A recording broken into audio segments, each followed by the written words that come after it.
sweet pepper. Plant lettuce and cucumber. Welcome back. It's Tobago Thursdays here on the Now Morning Show, and today is International Day of Forests, among many other things. But the Department of Forestry and Natural Resources in Tobago have been doing their part to commemorate the day by starting earlier this week with a forest cleanup at the Main Ridge Forest Reserve. Here to tell us more on what they have planned and the importance of the Day of Forests is Forest Management Officer Farielle Ahamed. Good morning to you, Farielle. Hi, good morning. Thank you so much for joining us this morning, and happy International Day of Forests. Same to you, thanks. Now tell me, just so that we all on the same page, what exactly is International Day of Forests and why is it important that we celebrate it? Well, in November of 1971, at one of the conferences for Food and Agriculture Organization, it was established World Forestry Day would be celebrated annually on March 21st. And then in 2012, the UN passed a resolution for March 21st to be observed as International Day of Forests. So they changed the name. But the real significance behind it is to highlight the vital role that forests play in our survival and in the survival of all living things. Because as I think anybody would know, our food, shelter, drinking water, oxygen, everything that we use for our livelihood comes from the forest. As well as it buffers our islands when we have storms and floods. So really and truly, forests are crucial to our survival and our economy. And I definitely agree with you. How can we do our part to help conserve the forests? We can conserve the forest by controlling forest fires or not starting them at all. We can control them by not throwing like your cigarette butts out your windows and so on, especially in dry season, because that's when things kind of get out of control, as well as when we are in our forested areas, whether it be on hikes or just passing through, because, you know, we have the road through our main forest reserve. No littering. We had our cleanup on Monday, and we actually collected 2 van trays full of garbage, right? So we really need to not litter. We need to control the utilization of the forest resources. We shouldn't be felling trees that are young or immature. We shouldn't be overfelling trees in one area, and we should definitely introduce reforestation programs. I want to just let's investigate this a little bit, Farielle. When you say you shouldn't be selling young trees, can you explain that a little bit for me? Because I kind of confused there. Are you saying that like plant shops shouldn't be selling trees, or how is this affecting the forest? No. So when the trees should be mature if you are going to cut them down. Okay. To rip or anything like that. You shouldn't really be doing that to small trees when they're trying to rejuvenate. Okay, I understand now. So you mean for like woodwork and that kind of thing? Stuff, for woodworking and so on, you know, it should be felled. It should be felled at a certain age. What is the recommended age? It would depend on the tree. Okay. All right, that makes sense. Now, I know the theme for the celebration this year is forests and innovation.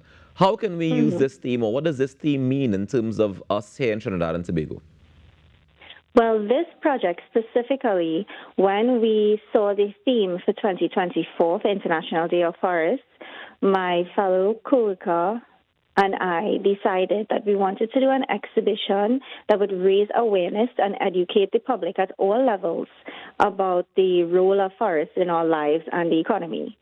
And we wanted to show people how you can sustainably manage and conserve the forests, but as well display how these natural resources can be innovatively applied to crafts and products. So it's not just wood turners that will be there. It's actually people who you would have seen, like on Pigeon Point Stretch, selling crafts made out of natural resources, whether it be calabash, coconut, bamboo, those kinds of stuff. One of our crafters, he in front of everyone. He did demonstrations yesterday, and he will be doing demonstrations today. He took a dried coconut, and he transformed this thing into a full-body monkey with hands folded, legs crossed. It was really amazing to see it in real time, not just see the end product. So we wanted to highlight these local wood turners and crafters, and they can also network amongst themselves. So later on, maybe they could form collaborations, you know?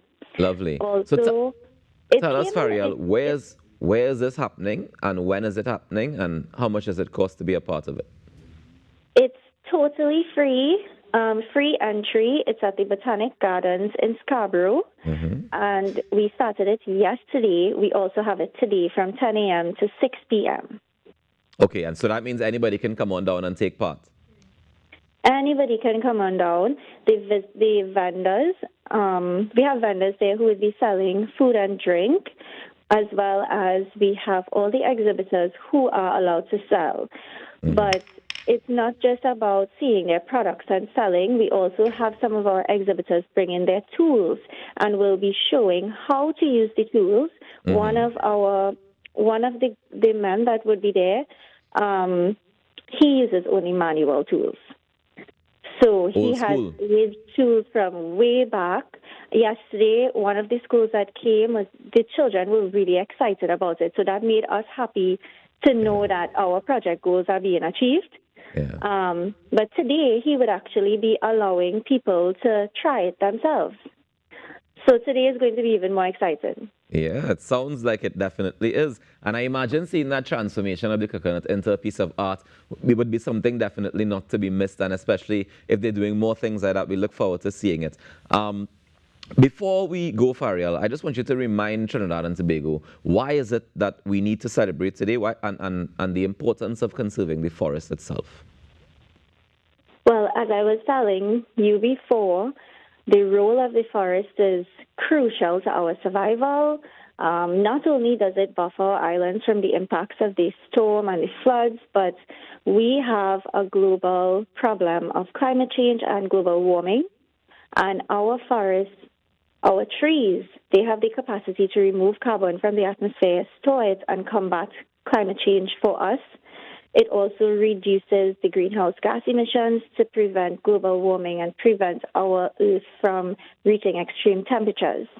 So I think that in itself should really motivate people to try and conserve our forests. Don't remove trees excessively and take part in these reforestation programs that the government or even private entities will be having. It's really important for us to do that. I couldn't agree with you more, and I want to thank you so much for joining us this morning and for sharing this information, and of course all the best today with the rest of the exhibition. Thank you so much for having me. Not a problem. Do enjoy the rest of it. Take care. That's Farielle Ahamed, Forest Management Officer in the Department of Forestry and Natural Resources in Tobago, just sharing with us a bit of information. Today is International Day of Forests, and they're having an exhibition which started yesterday and it continues today from 10 a.m. to 6 p.m. It's at the Botanic Gardens in Scarborough. It's absolutely free, and you want to be a part of it. We'll take a quick break and we come back with more inside in our morning show. Stick around.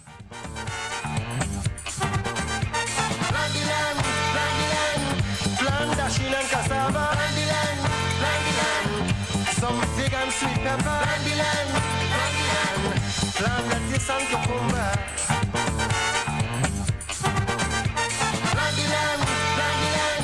Plant dashing and cassava.